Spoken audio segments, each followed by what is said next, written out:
Sejam muito bem-vindos a mais um episódio do Carreira Talk Show. Eu sou o Paul Barramontes, estrategista de carreiras e negócios, fundador da Growth Strategy, e me ajudando a fazer mais um programa, minha parceira, Giovana Cajueiro Toffo. Oi, Gi, tudo bem com você? Olá, Paul. Olá, pessoal que está assistindo. Tudo bem com vocês? Meu nome é Giovana, sou consultora de carreira e negócios, além de coach. E hoje a gente vai trazer um convidado muito especial. Foi um convidado que a gente já queria trazer há algum tempo, né, Paul?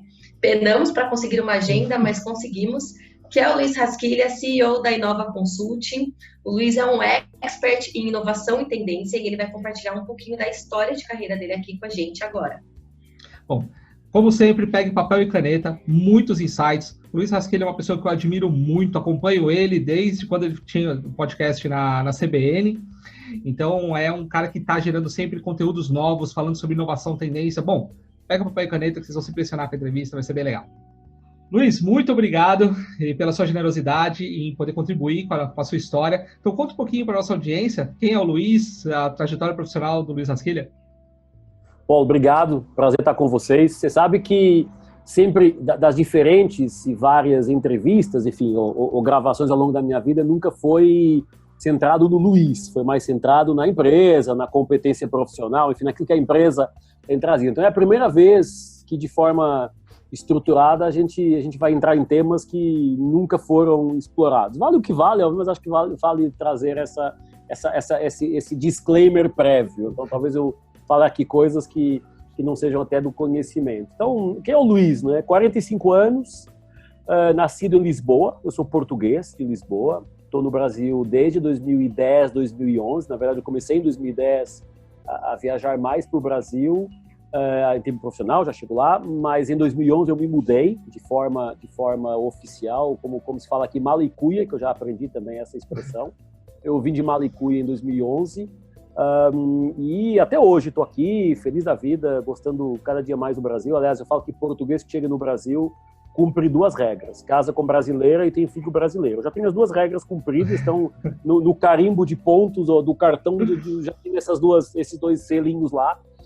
Tirando a brincadeira, tem vários amigos meus que fizeram isso, não é um nem dois, tá, que eu tô falando. Mas, vamos lá, eu nasci em Portugal, Lisboa, numa família super classe média normal, então nada demais. Meu pai, corretor de seguros, a minha mãe, secretária da área comercial de companhia de seguros. Então, eu nasci no meio dos seguros, nunca trabalhei em seguros, mas trabalho muito com seguros, então com companhias de seguros, com corretoras, hoje são parte do nosso grupo de clientes, tem essa área aí.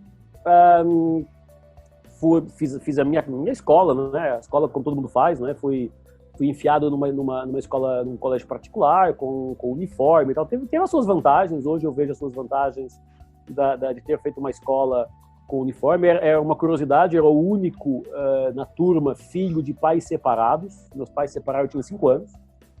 E, portanto, a partir de 5, 6 anos eu tinha 2 festas de aniversário, 2 festas de Natal, 2 férias que os meus colegas não tinham. E na altura aquilo era meio estranho, né? Os caras diziam, puta, o cara é filho de pai separado, será que vai dar certo? Porque havia 40 anos atrás, o mindset era diferente de hoje. Hoje eu falo ao contrário. Hoje, quem é o filho que não tem os pais separados na sala, né? Então hoje a coisa inverteu completamente. E teve as suas vantagens, como acho que teve os seus aprendizados. Mas tem um tópico que, enfim, temos pouco tempo para falar da história, mas eu vou pegar os tópicos que me parecem principais. Todos os meus colegas de infância, todos, 100% deles, foram fazer gestão, administração de empresas, management.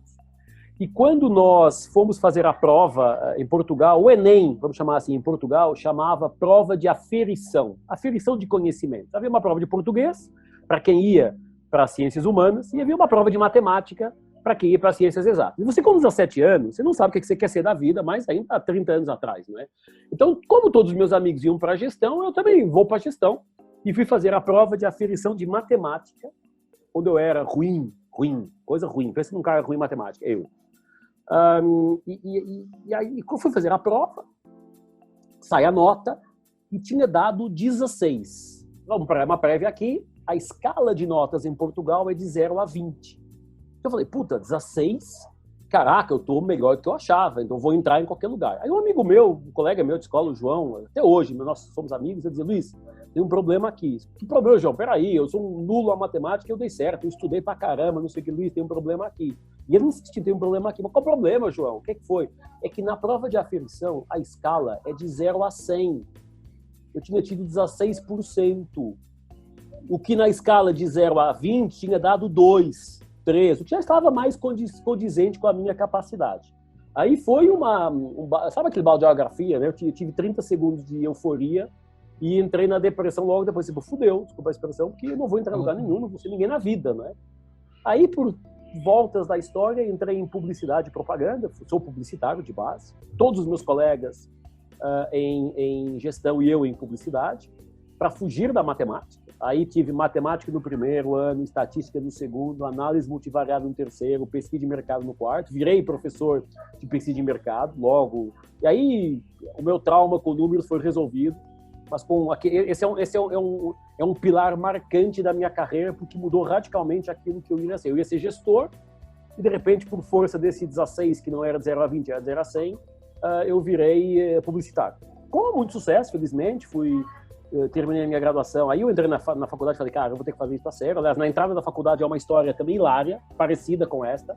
Havia, em Portugal, nos anos 80, nos anos 90, você podia entrar no público ou no privado, mas no público não havia muitas vagas. Então a coisa era difícil. Então todo mundo fazia? Se inscrevia no público e se inscrevia no privado também, porque se eu entrasse no público eu garantia a do privado. Como eu não tinha nota para o público, eu só me inscrevi no privado e falei para minha mãe, olha, é o que é, eu não tenho nota para entrar no público, com 16% na aferição, depois tive 50 e pouco na de história, 50 e pouco na de economia, então completou ali um pouquinho, mas não tem nota para entrar no público nem ficando, então já esquece que vai ser faculdade pública, se for vai ser privado, eu vou trabalhar, enfim, até porque a minha família não era propriamente uma família muito robusta em termos financeiros, a gente viveu sempre com dificuldades, mas enfim, sempre nunca faltou nada, mas nunca houve abundância em nada. Então a coisa foi bem ajustadinha ali.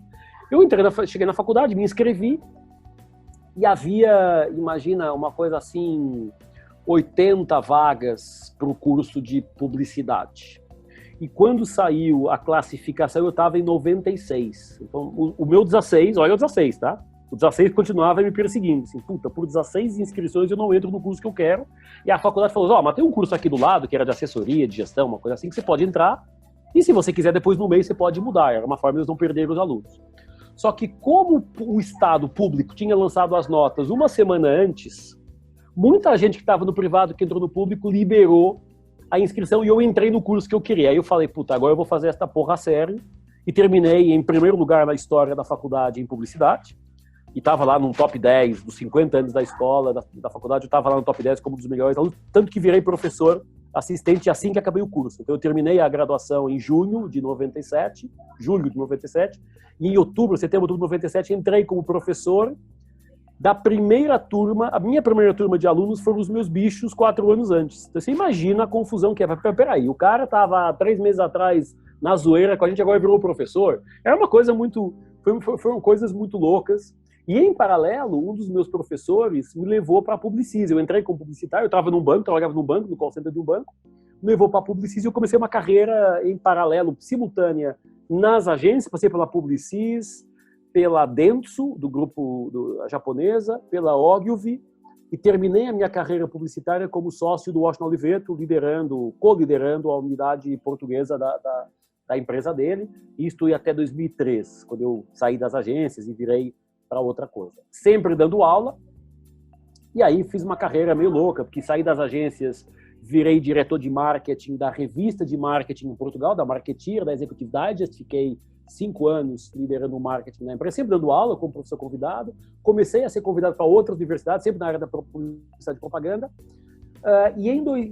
e acabei por liderar um projeto de educação também como diretor-geral em Portugal, e em 2008 conheci numa palestra o Carl Rhodes, que é o criador da Science of the Time, a maior empresa do mundo de pesquisa de tendências, que me falou, cara, o teu perfil publicitário, marketeer, cara, você tem que vir trabalhar com a gente. E aí começou a minha jornada em 2008 com a Science of the Time, até hoje, 2020, com este tempo de ligação. Características interessantes. tirando daquelas da entrada na faculdade, o 16% na nota e os 16 que faltavam para eu conseguir entrar, que é um número que é traumático na minha vida, algumas coisas que parecem interessantes. Todos os meus colegas casaram e tiveram filhos, você tem aquela pressão da sociedade, né, ali entre os 25 e os 32.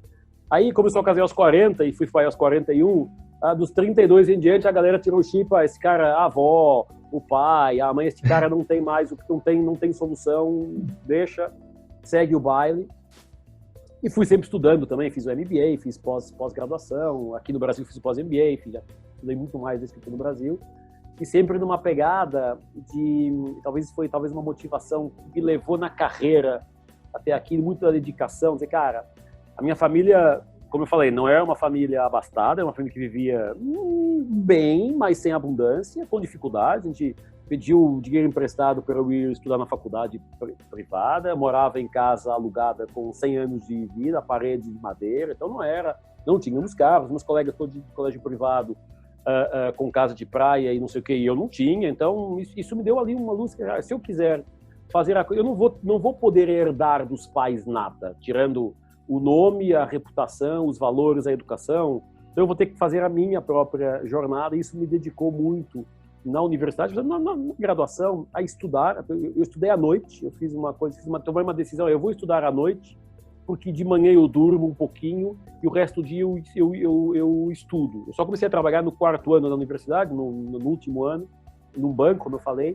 Então isso me ajudou e me deu uma rotina de, cara, tem que fazer a série e fazer bem feito. Eu acho que isso foi uma dinâmica que me trouxe, enfim, talvez até hoje, com essa visão. E, obviamente, ao longo da vida, diferentes chefes, diferentes colegas foram sempre referência, e eu fui sempre muito cedo, eu fui o diretor de contas mais novo do grupo Publicis, não sei como é que hoje se continua ou não, do grupo da Ogilvy, não sei como é que foi, porque eu fui diretor de contas na Publicis aos 23 anos e aos 25 na Ogilvy. Não sei se hoje tem alguém mais novo na conversa, mas vale, obviamente, também vale o que vale, mas foram responsabilidades que a gente foi arrumando, e que isso também vai te fazendo crescer, até porque você tem que se virar. E quando a gente fala, porque o cara aos 25 anos está na casa do pai, aos 30 anos está na casa do pai. Putz, saiu aos 23.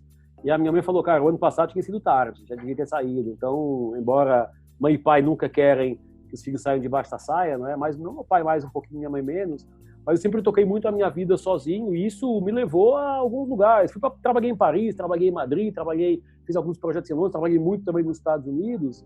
E isso foi construindo um Luiz, chamar assim, que hoje, eventualmente, algumas pessoas gostam de saber o que ele fez, o que ele não fez. Então, nada demais, não houve rocket science, né? Ciência aeroespacial na conversa, houve um pouquinho de sorte, mas houve muito trabalho. Por exemplo, a carreira, quando a gente entra na carreira aos 22 anos, na publicidade, hoje talvez não seja assim, até porque o meu chefe dizia, cara, você quer ser um publicitário de primeira linha, cara, você vai ter que trabalhar. E eu trabalhava, não vou falar, era 7 dias por semana, 12, 14 horas por dia, durante 6 anos, eu não tive férias. Você tem que tirar férias? Não, mas eu tô bem aqui, tiravam 2 dias, mas no final de semana.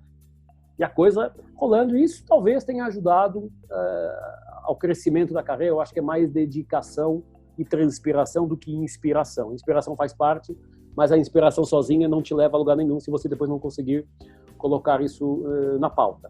O que é que eu gosto? Tenho uma coleção, eu diria, significativa de tênis. Tenho 96 pares de tênis. Meu filho já tem uns 12, uns 14, a coisa já tá começando. Tenho uma coleção de relógios, gosto muito de relógios, tenho muitos relógios também. E agora, desde que o Luiz Guilherme nasceu, temos uma coleção de Hot Wheels que também dá inveja. Temos as duas. Ele tem a dele, que ele brinca, bate, cai do não sei o quê, e eu tenho a minha que está dentro do blister, tudo arrumadinho, dentro de caixas. Um dia será para ele. Eu tenho uma coleção de mais de 300 carros esportivos em blister. Tem Porsche, Lamborghini, Ferrari em blister, que eu entendi que na área do colecionável, do colecionismo, se estiver no blister vale mais, porque não está exposto e tal. Então estou até pensando no nosso apartamento de Florianópolis, que a gente tem como pegar uma parede, botar tudo em exposição, quase que virar uma exposição. Um dia, naturalmente, será para o meu filho, mas ele hoje com 4 anos não entende já começa a entender um pouquinho do carro de coleção, que fala, cara, esse carro de coleção, você não pode bater nele. Papai, esse é carro de coleção? Então já começou a ter um pouquinho essa pegada, mas um dia será para ele, obviamente, para ele enfim, pode ser um patrimônio, se ele gostar. Ele adora carros, a gente gosta muito de carros. Eu sempre, todo o dinheiro que eu fui ganhando ao longo da vida, sempre tentei ter carros bons. Eu dizia, eu prefiro morar numa casa menorzinha, mas ter um carro mais legal. E sempre tive carro esportivo, SUV e tal. E isso, essa febre, eu passei muito por Guilherme. Ele fanzaste carro, não vai pra lugar nenhum sem os seus carrinhos. Tem um daqueles carros elétricos de criança que ele dirige super bem. Dia que a gente vai levar na escola, trazer da escola, que a gente sai de casa de carro, que ele não senta no meu colo para andar na garagem. É uma birra se você não bota ele para dirigir. Então ele ficou... E quando a gente tá na estrada, ele fala, papai, acelera o turbo, porque o meu carro é turbo. Papai, acelera o turbo, o cara tá indo mais rápido que você. Então ele tem aquele espírito de competição. Talvez vire alguma coisa, talvez não vire nada, vale o tempo dirá. Então acho que te dou um panorama fanzasto do Brasil, aliás. Quem me conhece, a Badu, você falou da Badu, Giovana, a Badu fala que eu sou o português mais brasileiro que eles conhecem. Não tenho nada contra Portugal, embora tenha algumas críticas, obviamente. Não há lugar nenhum perfeito no mundo, todo lugar tem coisas boas e coisas ruins. Me parece que o brasileiro tem um pouquinho de baixa autoestima, acha que aqui é tudo uma merda e o que é bom é o que vem de fora, o que não é verdade. Tem muita coisa boa, tem muita coisa ruim, como em todo lugar do mundo. Não tem paraíso na Terra, acho que ele existe, mas não é na Terra. Então, a minha crítica a Portugal é por coisas que não funcionam tão bem, como no Brasil é coisas que não funcionam tão bem, enfim, muito adepto. Aqui eu trabalhei, como eu falei, em vários países, com períodos até relativamente longos, e aqui encontrei um país super bacana, me apoiou muito bem. Acho que o Brasil, para o meu negócio, que é de futuro, tendências e inovação, a mentalidade brasileira da gestão, que é muito influenciada pela educação americana, pelo mindset empresarial americano, é mais aberta, quando comparado com a Europa, por exemplo. Então eu tive muito mais, diria, pode ser mesmo, muito mais sucesso aqui, a nossa empresa, o Luiz como gestor, como professor, como consultor, do que, por exemplo, na Europa, onde é uma cultura muito mais fechada, e quando se fala de futuro, não é bem assim, sempre foi deste jeito, e não há uma predisposição para correr riscos, que no Brasil eu encontrei um pouco por todo lado, uns mais, outros menos, mas que nos dá uma visão muito interessante ver essa diferença. E não é dizer que um é melhor do que o outro, não é isso, mas são diferenças. E para o meu negócio, o mercado aqui é mais interessante do que o mercado lá. Embora a gente tenha projetos lá, clientes lá, mas não é numa escala, obviamente, nem numa velocidade como temos aqui. Então, feliz da vida aqui, tirando a questão do calor, que às vezes a gente ainda não está 100% ajustado. Por exemplo, quando chega... Agora, para mim, abaixo de 16 graus já está frio. 16 graus na Europa, você vai para a praia. Então, eu já calibrei a minha temperatura. Para, cara, 16, 17 graus, estou de manga longa, pullover, camiseta, jaqueta. No outro dia eu comprei uma jaqueta de penas de ganso. Me falou, mas por que não? Tá frio, cara? Estão 17 graus? Vou falar isso na Europa, às vezes você tá louco, porque com 17 graus você vai pra praia. Então, acho que o meu termômetro aqui humano já se ajustou a esta realidade. E outras coisas interessantes, você vai se ajustando, né? Quando se fala, vamos ali a Campinas, que são 90 km de São Paulo, você é impensável na Europa. 90 km é longe pra caramba. Você não vai. Aqui você vai almoçar e você volta. Vamos ali, a gente vai pra Floripa de carro. São 700 quilômetros, 7 horas, 8 horas. De boa. Puta... Quando na Europa eu pensaria em fazer uma viagem de carro de 700 km? Nunca. É longe pra caramba, aqui é do lado. Então, essas escalas também vão nos dando um aprendizado diferente. Hoje eu estava de manhã com o meu time da Europa numa call e um amigo dizia, cara, como é que é? Quanto é daí de São Paulo a Foz do Iguaçu? É perto? Não, cara, olha aí, é perto, cara. São 1.200 quilômetros, você vai, para no meio. Que perto, isso é longe pra caramba. Dá pra ir de avião, de carro, não vai, não. Então, na minha cabeça já começa a ser perto. Então, o nosso abrasileirismo vai entrando e eu vou adotando algumas coisas, pastel de feira, enfim, né, algumas coisinhas que a gente vai trazendo para a conversa. E eu acho que isso é bom, porque isso também adiciona à tua cultura. Eu, europeu, que chegou no Brasil, que traz um pouquinho da cultura da Europa, incorpora um pouquinho da cultura do Brasil. Eu acho que isso nos torna melhores pessoas e, no final, melhores profissionais, mas como pessoas, nosso repertório alarga um pouquinho. Pode ser, isso é uma coisa interessante. Uma coisa que eu aprendi muito foi o repertório de piada de português, que é uma coisa que a gente não conta em Portugal. Aliás, eu estou mudando isso sobre piada de brasileiro, estou levando esse hábito para lá, mas o repertório de piada de português é uma coisa maravilhosa, eu tenho me divertido muito, eu sei muitas já, então Eu próprio já conto, mas eu posso, né? Porque eu sou português, eu posso. Verdade. Já é mais delicada a conversa. E você sabe que eu me identifico muito com a sua história, acho que o Paul até percebeu isso, porque primeiro que fui criada no mercado de seguros. Meu pai trabalha no mercado de seguros há 40 anos, então é um mercado que pouca gente conhece, mas é um mercado incrível, com pessoas incríveis. Inclusive, na temporada passada do Carreira Talk Show, trouxemos muitas pessoas dessa área, né, Paul? E o Paul também acabou se encantando um pouquinho pela área de seguros. Segundo, porque sou marqueteira. Meu pai dizia que o seguro é a única coisa que você vende para a pessoa não usar. Porque se usar é porque bateu o carro, ficou doente. Então você tem que vender uma coisa, ela tem que te pagar para não usar. É o único produto na contramão da lógica do consumismo, que você compra alguma coisa para usufruir do benefício. E meu pai dizia isso desde que eu era pequenininho. É isso mesmo. Eu tenho usado isso às vezes nas conversas. É isso mesmo. E até amplifica as suas capacidades de venda, né? Porque você tem que vender um produto que é para não usar, então é bem... Então, me identifico, também sou marqueteira, amo marketing de conteúdo, então tem vários pontos de identificação. Então, minha cabeça já pipocou aqui de perguntas. Perfeito. Vamos fazer um rápido intervalinho e a gente retorna para fazer as perguntas para você. Vamos sim. Tá bom? O mundo mudou. A forma como trabalhamos e aprendemos nunca mais será a mesma. Você está preparado para este novo mundo? Quais são as estratégias que você vai utilizar para entregar resultados e se destacar em um mundo cada vez mais digital? Para crescer na carreira, você precisa ser um profissional de alta performance e estar próximo de pessoas com os mesmos objetivos que o seu. Conheça o Clube dos Profissionais de Alta Performance. São lives semanais no formato Masterclass. A experiência de grandes executivos, mentores, especialistas e profissionais do mercado. Agora, todo o conteúdo das aulas disponível para você acessar onde quiser e onde estiver, e durante o ano todo. E mais, materiais complementares, mentorias em grupo e totalmente online. Bate-papo com executivos e especialistas, entrevistas e benefícios exclusivos. Você vai turbinar a sua carreira com habilidades comportamentais para aplicar imediatamente na sua profissão. Vai descobrir como se destacar na empresa e no mercado, gerando resultados extraordinários. Fique por dentro das ferramentas mais atuais e importantes do desenvolvimento de carreira. Assine já clube.growthstrategy.com.br.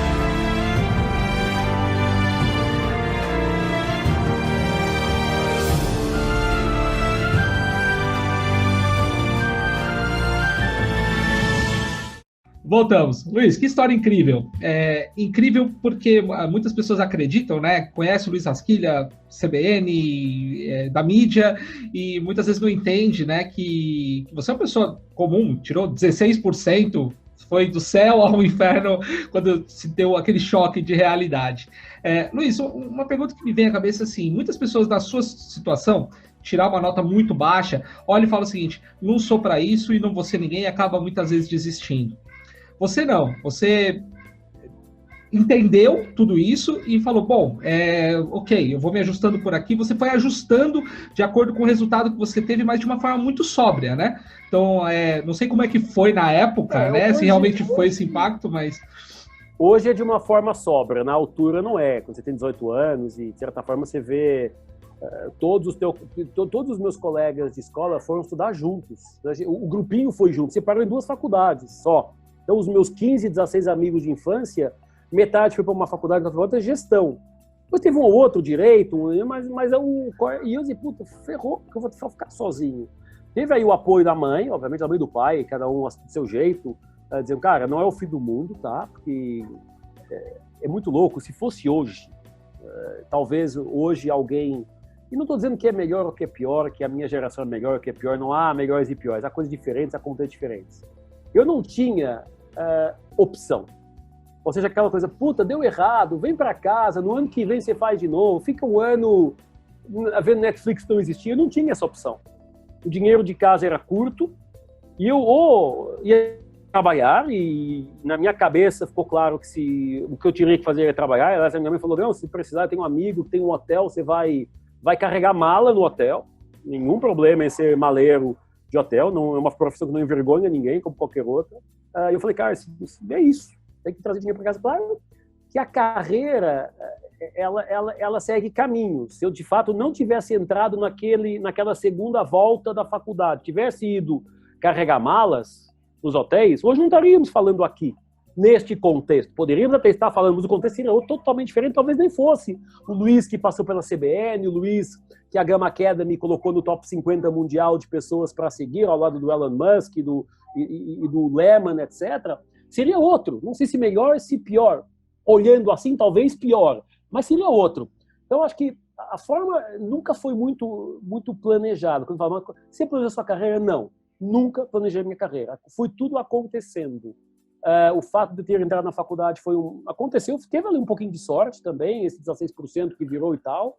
A entrada na carreira porque um professor me levou, depois a mudança porque alguém me conheceu, depois a vinda para o Brasil porque não sei o quê. Nunca foi uma coisa planejada. Não, agora eu vou estar 3 anos aqui e daqui a 3 anos eu vou estudar não sei o quê para mudar não sei o quê. Isso nunca foi planejado. A coisa foi acontecendo. Até porque talvez na minha geração, não é que eu seja velho, mas enfim, na minha dos 45, não havia muito essa preocupação com o planejamento de carreira como hoje existe, e faz sentido. Mas na altura não havia.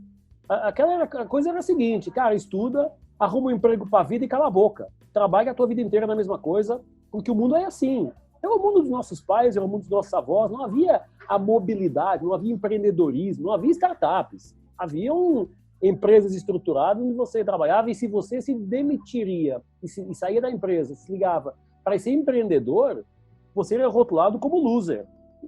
Ou seja, no início da minha carreira, há 20 anos atrás, você dava certo quando você tinha casa própria e carro próprio. Hoje, não é isso que faz sentido. Porque carro próprio ninguém precisa, porque o Uber resolve a vida, trabalhando de home office, não precisa de carro.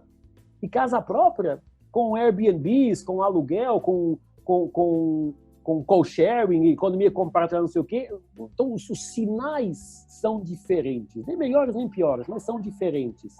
Então, naquele contexto, cara, eu pensei, ferrou, não vou entrar na faculdade, vai ser um desgosto para minha mãe, para minha avó, que eu sou a primeira pessoa da família graduada, ou seja, que fez a graduação. Eu e meu irmão, mas a gente não somos irmãos de sangue, somos irmãos por afinidade, mas eu, na minha família, fui o primeiro, e até agora o único, porque a família é muito pequenininha, talvez o meu filho possa ser o segundo, mas eu fui o primeiro a ser graduado, e havia um desgosto ali na família, uma tristeza se eu não tivesse ido na faculdade. Foi uma mega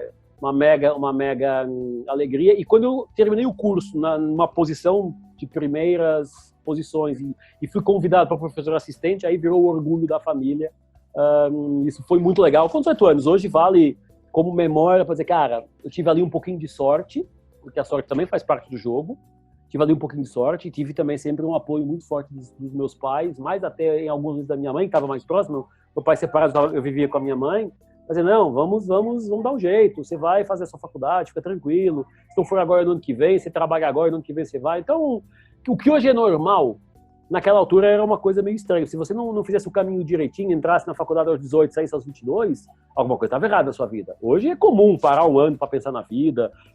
Também o contexto é diferente. Nem todo mundo pode fazer isso, mas hoje mais pessoas podem fazer isso, e eu venho de um extrato da classe social que não podia fazer isso.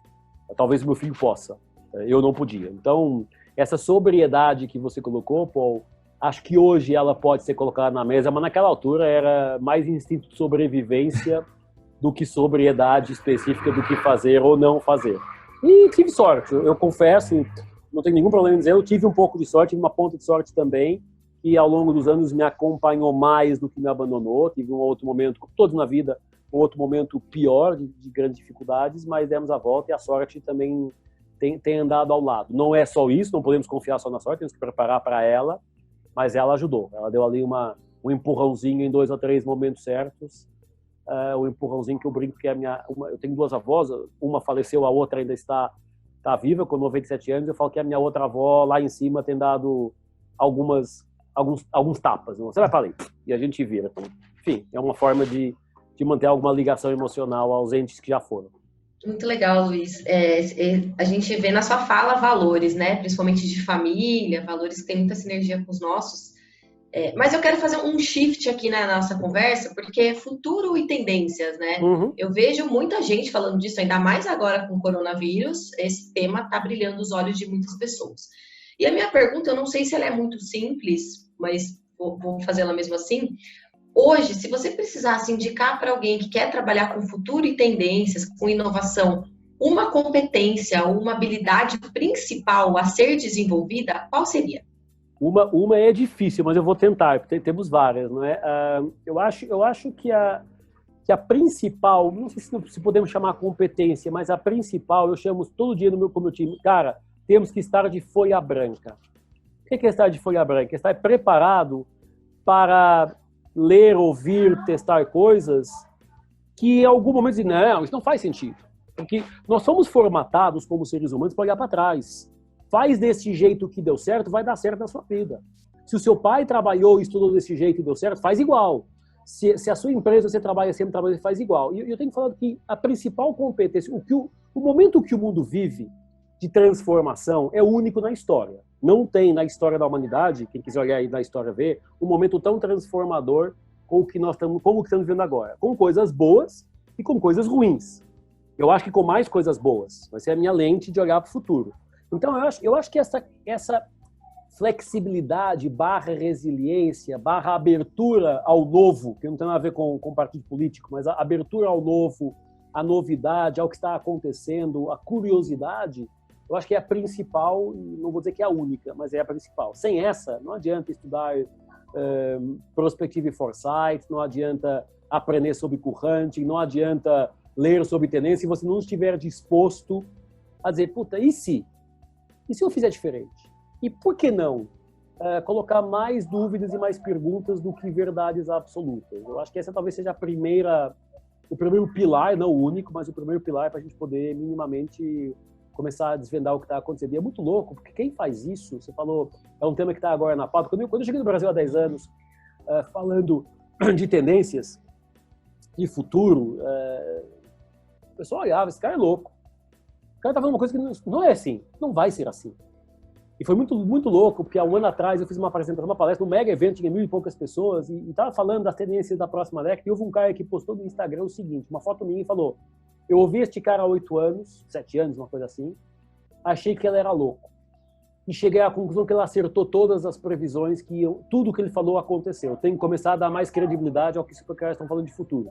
Talvez hoje, porque é um tema mais na pauta, e se provou, talvez eu seja, no outro dia, um concorrente nosso, e você é o decano do tema, porque a maioria das empresas que falam de ciência e inovação tem 3 anos, tem 5 anos. Gente muito boa, muito competente, mas também muito picareta falando que não sabe. Nós temos 12, 13 de vida e a nossa matriz tem 30. Então há um lastro de experiência que nós hoje temos e que diz, cara, a gente falou que isso ia acontecer. E é muito louco, porque todos os nossos clientes, que estão clientes com a gente há 6 anos, há 7 anos, há 8 anos, falam, puta, você falou e de repente a coisa aconteceu. Então, o tema de futuro e tendências, eu acho que ganhou uma credibilidade muito por força do coronavírus, infelizmente, porque ele falou, cara, temos que começar a olhar para o futuro e para aquilo que a gente achava que nunca ia acontecer, aconteceu, e que se acontecesse não chegava até nós e chegou, começaram a dar um pouquinho mais atenção, e eu acho que isso é uma boa oportunidade para quem já está, nós, a Aerolito, a W Futurismo, pessoas que eu conheço, que eu respeito muito, fazem muito bom trabalho também, que começam a ter talvez um pouquinho mais, e diferentes players, o Cavallini, meu querido amigo Ricardo Cavallini, um monte de gente aí boa, falando de diferentes perspectivas no mundo, não só no Brasil, no mundo. E o que eu falo é o mapeamento de futuro, que a gente chama Prospective Foresight, e a identificação de tendências, concorrente, trend tracking, é hoje, na minha opinião, a mais eficaz ferramenta, não é a única, mas é a mais eficaz ferramenta para reduzir incerteza e ambiguidade sobre o que vem pela frente. Então, se você pautar as suas decisões de gestão pelo que as tendências estão dizendo, pelo que os cenários estão mostrando, e tem um monte de empresa boa, tem a McKinsey, a BCG, a PwC, a Accenture, a Deloitte, só para falar das Big Six, elas estão publicando coisas de muitíssima boa qualidade. Nós temos as nossas, então não falta conteúdo para você tentar identificar o que vem pela frente. Nós temos agora apresentando, nós estamos gravando antes do nosso Inova Day, tá? O Inova Day da Inova vai ser em outubro, agora no final de outubro, estamos gravando no início de outubro, mas é um momento que a gente vai apresentar o nosso estudo sobre 2030. O que vem pela frente? Ah, mas eu não acredito. Não acredite, mas não recuse. Olhe com algum espírito crítico e vá vendo se aquilo que nós estamos dizendo vai ou não acontecer e como é que pode influenciar a sua vida. Então, acho que isso é uma... a gente sai, e não é a gente Luiz Inova, mas os profissionais da área de futuro, de entender, saem fortalecidos, infelizmente, da pandemia e do momento que o mundo está atravessando, mas saem fortalecidos porque a gestão começou a entender, peraí, deixa eu reservar aqui um pouquinho de tempo para estar mais atento ao que vem pela frente. O que o aquecimento global, a alteração climática, não é aquecimento global, o que a alteração climática significa, o que o envelhecimento significa, o que a conectividade significa, o que o movimento de megalópole da cidade, enfim, tem milhões de caminhos que podem inspirar o seu negócio, pelo menos a ter um pouquinho mais de certeza do que fazer ou não fazer.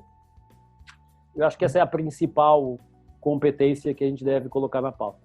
Muito bacana. Luiz, nessa mesma linha, você falando da questão do futurismo, eu sou um cara que adora isso e não me assusto com o futuro, né? Até assisti ontem o Dilema das Redes e não me impressionou, porque eu falo o seguinte, isso nós já estamos vivendo há muito tempo, no final das contas... Exato, mas sabe que o Dilema das Redes é o caso, você tocou um ponto crítico para te cortar, mas eu queria compartilhar essa ideia com vocês e com quem está nos ouvindo. O Dilema das Redes, que eu recomendo que todo mundo veja, mas veja com espírito crítico. Porque o que está ali é a teoria da publicidade de 100 anos atrás. O que mudou foi a velocidade com que a gente acerta a mensagem. Não tem nada mais do que isso. E, de repente, tem umas teorias da conspiração, não porque a questão da mente... Cara, bullshit!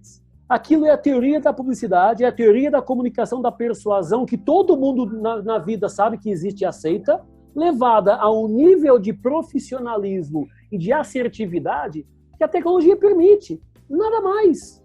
Agora, temos que saber, estamos aprendendo a viver nesse contexto. Isso não está em causa.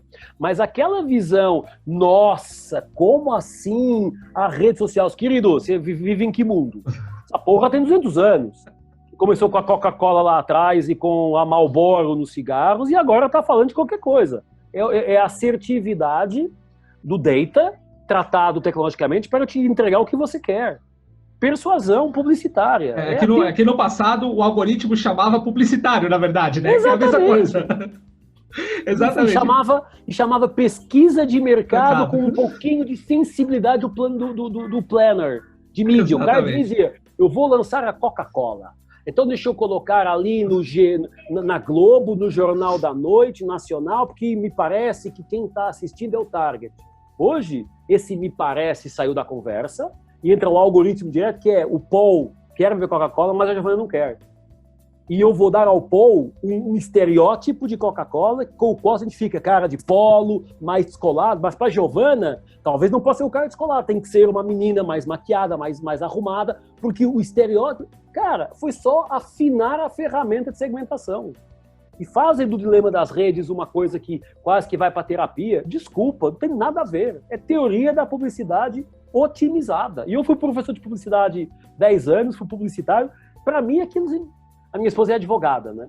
Ela assim, cara, mas você mesmo assim, Vivi, espera aí. E eu expliquei, eu fui buscar, eu tenho um blog, tá na net ainda, que publiquei em 2005 para os meus alunos de publicidade, e tem lá, o primeiro post é definição de publicidade, técnica de comunicação de massas, devidamente estruturada para persuasão, para levar você a comprar, a consumir um produto, um serviço, uma marca. Cara, só que agora isso foi levado ao extremo do afinar.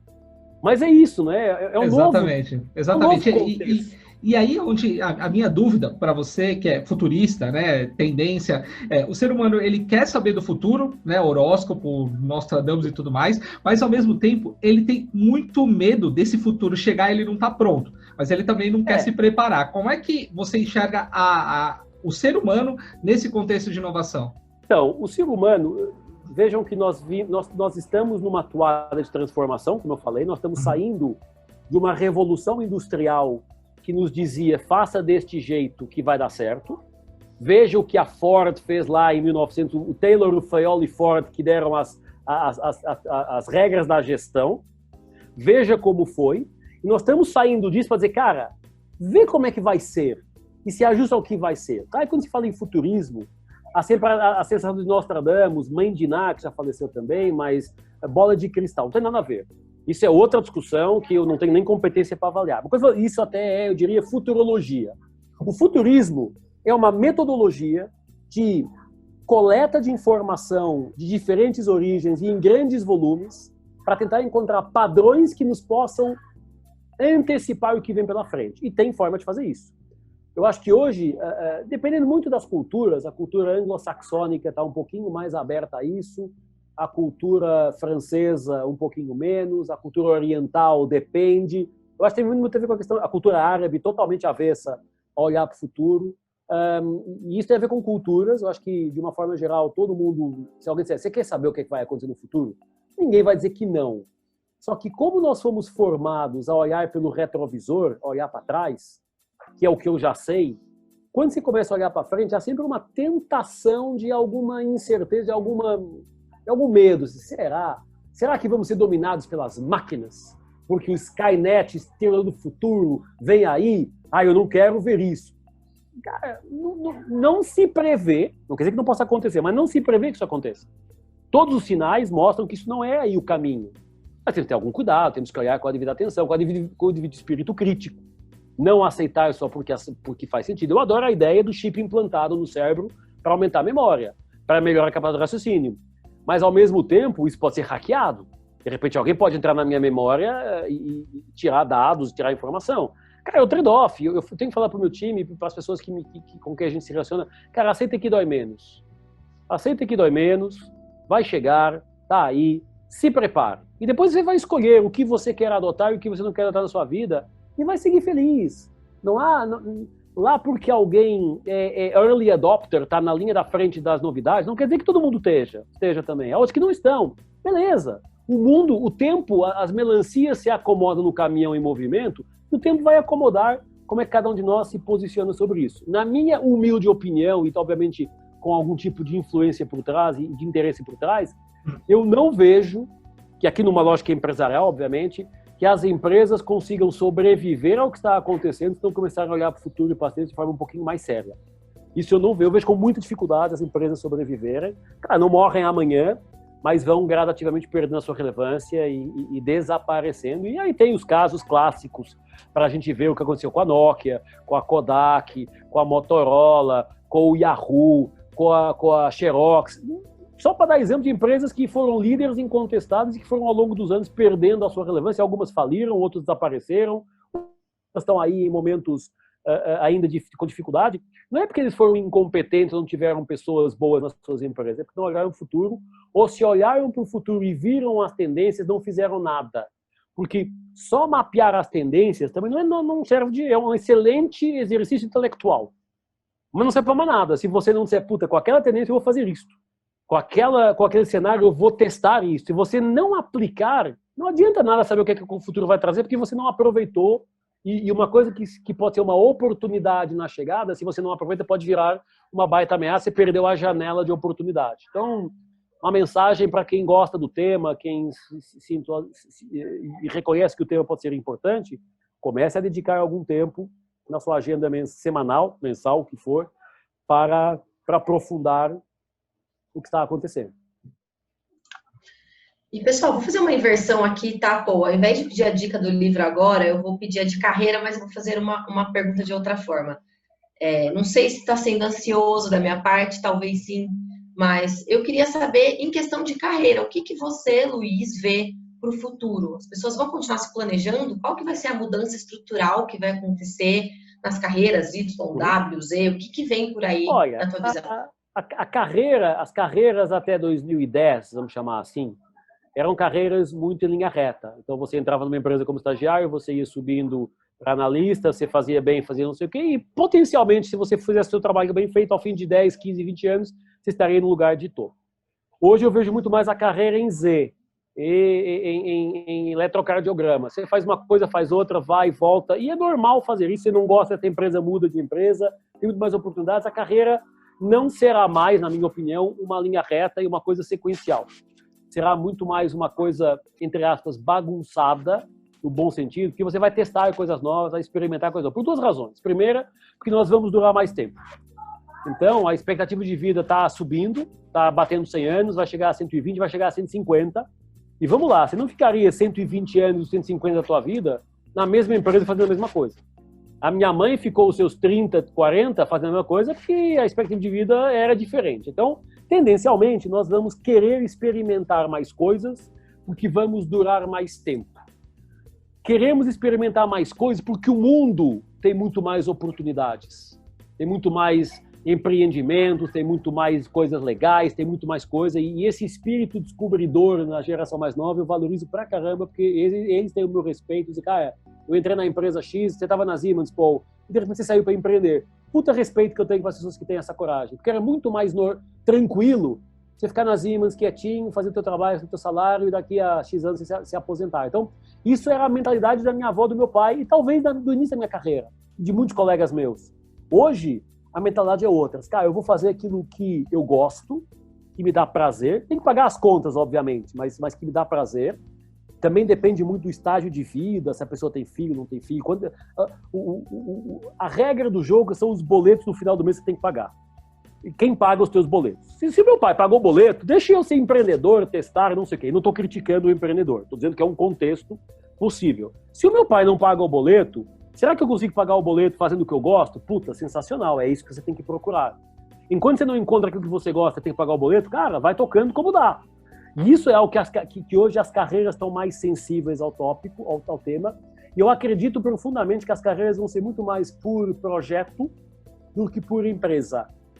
E se prevê aí nos próximos anos, os Estados Unidos é quem dá o tom nessa conversa, que a gig economy, que os freelancers, que os caras de projeto ultrapassem os CLTs. E eu acredito que isso será, sem dúvida, o caminho. Vou trabalhar 6 meses num projeto e vou ficar 2 meses depois de férias. Claro, não é 100% da população, obviamente, mundial. Mas quando se fala, Luiz, mas você está olhando para uma fatia da população. E eu falo, pera um pouquinho, vai lá na Idade Média, em 1600. Era todo mundo doente e pobre. Em 1900, havia mais doentes e pobres. Hoje, ainda há doentes e ainda há pobres, mas muito menos do que era há 50, 100 anos atrás. Muito menos do que no século XIX e no século XX. Então, dependendo da lente, eu falo, pera um pouquinho, nós estamos vivendo melhor hoje ou pior que há 50 anos atrás. Senta com a sua avó, conversa com ela, como é que era a vida dela aos 40 anos? Como é que era a vida aos 30 anos? Você vai ver que não é tão ruim hoje como a gente às vezes faz parecer. Porque o ser humano reclama o tempo inteiro.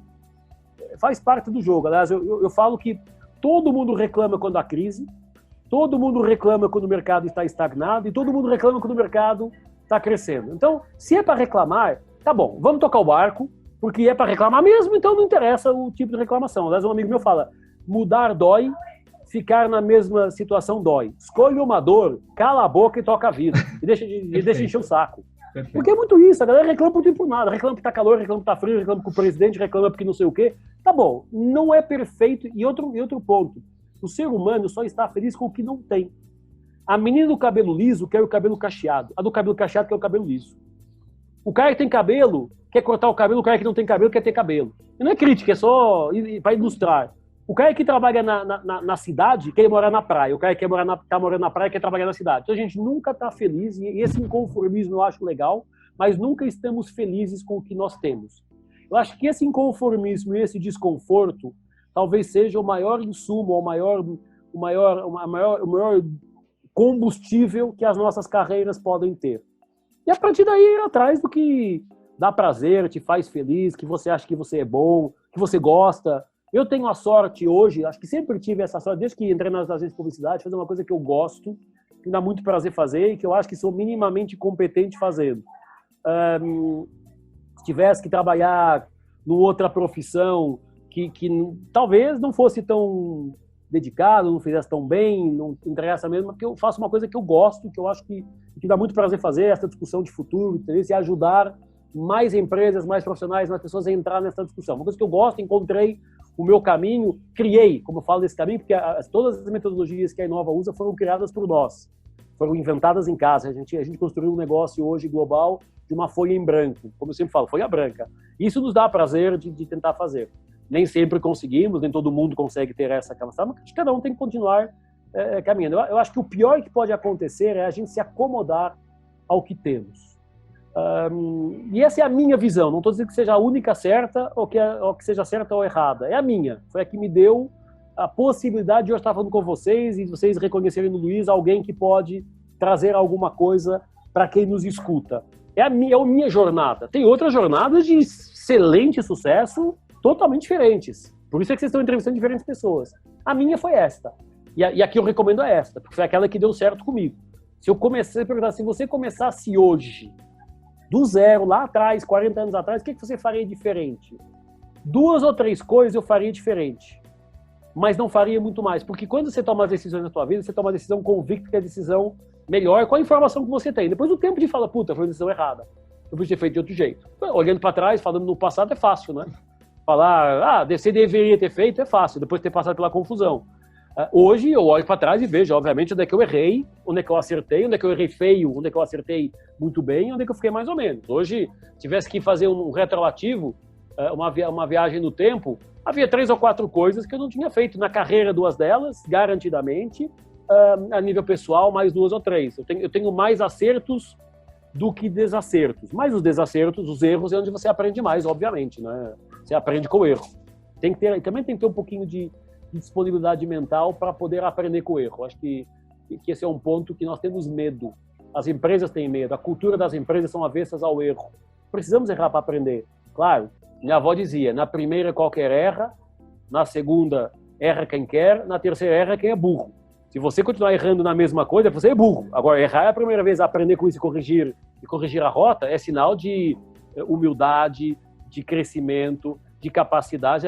Fiz errado, fiz certo agora. Então, é muito tranquilo. A gente tem que saber viver muito com o erro. E as carreiras têm que saber viver com o erro também. A gente não vai acertar tudo. A gente vai errar mais do que acerta. Mas quando acerta, o prazer é infinitamente maior do que a frustração de quando você erra. Eu hoje conto aos meus 16% traumáticos, mas já ultrapassei esse trauma melhor. Vai continuar ali, até porque é uma boa parte do meu storytelling, faz parte da minha vida. Cada um de nós tem os seus traumas. Eu tenho esse. Mas tem... Eu acho que as carreiras vão para isso. As carreiras caminham para cada um construir a sua trilha, a sua jornada, que não significa que tem que ser igual ao do colega do lado, ao do pai, ao do chefe, ao do professor. Cara, faz teu caminho. Não tem que ser igual. Porque meu avô era advogado, meu pai é advogado, tem que ser advogado. Por quê? Por que você tem que ser advogado? Se o teu pai, Giovana, foi corretor de seguro, será que você tem que ser profissional de seguro? Talvez não, talvez sim. Você decide. Se meus pais nunca me disseram que eu tinha que ser profissional de seguros, era natural. Meu avô era de seguros, meu bisavô era de seguros, meu pai era de seguros, a minha mãe de seguros. Era natural que eu fosse de seguros. Super, porque, cara, eles conheciam quem podia me dar emprego quando eu acabasse a faculdade. Meu pai e minha mãe tinham nome nas companhias, eu seria filho de, portanto, teria mais facilidade em poder aprender. Eu não fiz isso, porque eles também não queriam me obrigar. Você tem que ser profissional de seguro. Até tentaram, até porque o meu primeiro emprego eu cheguei a estagiar numa corretora do chefe da minha mãe, mas estive lá 2 meses.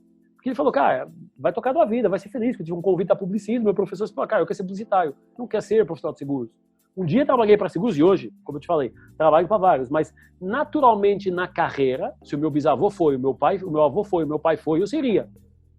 E isso já lá atrás não fazia muito sentido. Hoje não faz sentido absolutamente nenhum. Você pode escolher. Eu acho que isso é a maior liberdade que nós podemos ter, podermos escolher a nossa jornada, claro, se aconselhando com quem fez, com quem está fazendo, vendo os benchmarks, mas construindo o seu caminho. Precisa. Meu filho, por exemplo, eu não sei cozinhar, eu não gosto de cozinhar, eu odeio cozinhar. Eu cozinho sobrevivência e agora com o iFood melhor ainda. Minha esposa ama cozinhar, cozinha super bem, super sorte, e meu filho adora cozinhar com ela. Será que meu filho vai ser chefe de cozinha? Não sei. Mas se quiser ser chefe de cozinha, que legal, que seja feliz e cozinhe bem para eu continuar comendo. Então, é muito... Eu acho que a coisa tem que ser levada com muita tranquilidade. Porque quando você começa a criar muita pressão em cima de você, você tolhe o teu pensamento, você se fecha no medo e você não faz as coisas acontecer. Eu falo pro meu time, cara, a meta. Gente, vamos deixar a meta como consequência. Fazer bom trabalho, deixar os clientes satisfeitos, e a meta e o resultado financeiro vai ser consequência. Então, não crescer, temos que crescer 15%. Será que temos? Num ano com tanto problema que o mundo está vivendo, será que temos? Por sinal, vamos crescer 15%. Mas não é porque a gente decidiu que ia crescer, é porque o trabalho, a relação com o cliente, quando eles foram confiantes, a gente deu mais um passinho. Então, cara, tranquilidade, porque muita pressão, muito estresse, a pressão sobe, os infartos acontecem, os AVCs também, não adianta, porque não vamos chegar a lugar nenhum com isso. Então, tranquilidade, chá de camomila e vamos tocar a vida. Bacana. E agora, para a gente finalizar, né, Luísa, uma dica de livro, um livro que impactou a tua carreira, a tua vida. Um livro vale os que eu publiquei ou não? Vale, claro, com certeza.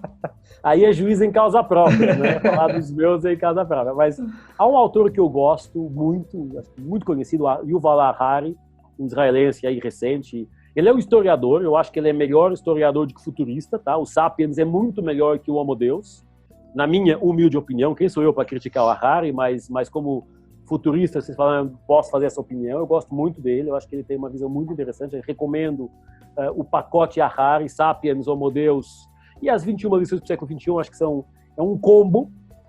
E se tiverem paciência e curiosidade, eu tenho 3 livros que eu gosto de recomendar. O Viagem ao Futuro, que traz a ferramenta de perspectiva e foresight para dizer, cara, futuro não é uma bola de cristal, tem ferramenta. O Q-Hunting, que é a base de pesquisa de tendências, e o SBB, que estão todos na Amazon Brasil, tá? Estão todos na Amazon do Brasil, que é uma metodologia de planejamento estratégico que nós lançamos agora há 5 anos atrás, está dando muito certo nas empresas, que para quem quiser, não é de carreira, tá? De carreira é o meu sócio, Marcelo Veras, que é o cara da carreira, eu que tenho um estudo de competências, que tem planejamento de carreira, eu vou aprendendo com ele essas competências e vou copiando aqui e vou usando os meus discursos, mas eu sou um cara mais da estratégia, mais do mapeamento de cenários. Eu diria que esses são, e hoje tem tanta coisa legal, tem tanto conteúdo bacana disponível, que é difícil elencar um só. Daniel Goleman também, com a motivação 3.0, com a nova forma de pensar a gestão de pessoas, é outro caminho, outra avenida muito interessante. O Malcolm Gladwell, os livros dele, do Blink, cara, são coisas maravilhosas. Então, para quem tem tempo, eu gostaria de ter mais, mas para quem tem tempo, não falta conteúdo bom. E quem não tem tempo, assina o Get Abstract, que faz resuminho de 10 páginas, ou 12 Minutes, que faz podcast de 12 minutos, e vai aprender sobre esses temas. Tem muita coisa boa, muita coisa publicada no Brasil de altíssima qualidade. Tem aí o Salib e o Magaldi lançando coisas muito legais também. Tem muita gente boa, então é difícil dizer um só. Desculpa, é difícil dizer um só, porque tem muita coisa legal. Não, bacana. Baita dica. Coisa. Então, é isso. Acho que isso é... Mais uma vez, acho que não faz igual ao Luiz, mas pega naquilo que o Luiz fez e vê se alguma dessas coisas pode te inspirar a melhorar alguma coisa na tua vida, ou a não fazer alguma coisa na tua vida. Não é dizer, eu quero fazer igual. Eu tinha um tempo atrás um menino, 18 anos, eu quero fazer igual a vocês. Cara, não faz. O contexto é diferente, as pessoas são diferentes, o mundo é diferente. Pode se inspira em algumas coisas e constrói o teu caminho. Porque se você quiser fazer igual e não der os mesmos resultados, porque não vai dar, você vai se frustrar. Porque como assim eu fiz igual, estudei a mesma coisa e não deu o mesmo resultado? O contexto muda. Então, acho que é importante saber pegar as diferentes fontes de informação, as diferentes perspectivas e, a partir daí, construir a sua jornada. Eu acho que esse talvez seja o melhor conselho que eu possa dar a alguém, sei que eu posso, obviamente, aconselhar alguém nesse caminho, independente da idade. Temos muitos alunos na Inova, de pessoas bem mais velhas do que eu, com pessoal com 50, dizer, cara, eu quero mudar a minha carreira, o que é que eu faço? E eu vou compartilhando, o time, temos um baita time de professores, baita equipe na Inova ajudando, dizendo, cara, constrói o teu caminho, põe uma folha branca na mesa e vamos ver o que faz sentido construir para você. Eu acho que isso talvez seja o segredo do sucesso, talvez, digo eu, mais perguntas que ser verdades absolutas, tentar encontrar cada um de nós nosso caminho. E, enfim, se inspirar em quem está fazendo. Esse é o nosso grande objetivo, por isso que a gente trouxe você. Queria te agradecer, Luiz, pelo seu tempo, pela sua generosidade e pela sua história. Sensacional poder ouvir e conhecer o Luiz por trás do Luiz. Então, obrigado pela oportunidade. Obrigado eu. Espero em breve que a próxima entrevista seja não com a praia de fundo aqui no Zoom, mas já na praia mesmo, que será outro estágio da carreira. Vamos ver se isso é possível. Com certeza. Muito obrigada, Luiz, e muito obrigada a você também que nos assistiu, e a gente se vê no próximo Carreira Talk Show.